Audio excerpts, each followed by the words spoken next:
You just said you're for a durable peace and security, and you want Israel to abide by international law.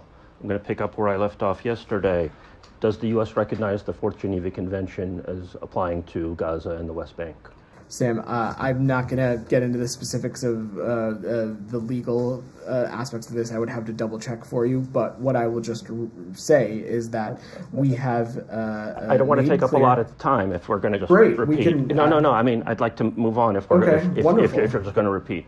It has been long-standing U.S. policy that the Fourth Geneva Convention does apply. Indeed, if the Fourth Geneva Convention doesn't apply, it's not clear to me what legal constraints there are on Israel. The Hansell Memo was issued by Cyrus Vance when he was Secretary of State.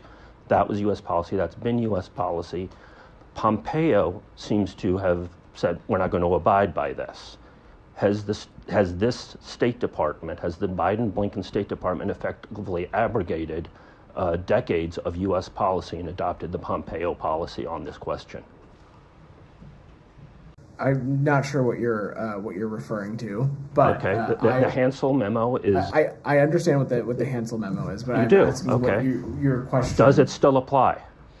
Does this State Department still abide by the Hansell Memo? We have had no change in policy as it relates to the Hansell Memo, which is something that Matt has spoken to a number of months ago as well. But let me just reiterate, Sam, that this we have, from the forefront of this conflict, we have talked about very clearly the need for ensuring that this military operation is conducted in accordance with international law. That's something we continue to talk about. You won't say that you abide by that today. But which law? Which law? The Fourth Geneva Convention or not? Go ahead, Alex. Which law? It's a free fire zone if you're not going to abide by the Fourth Geneva Convention. Which law?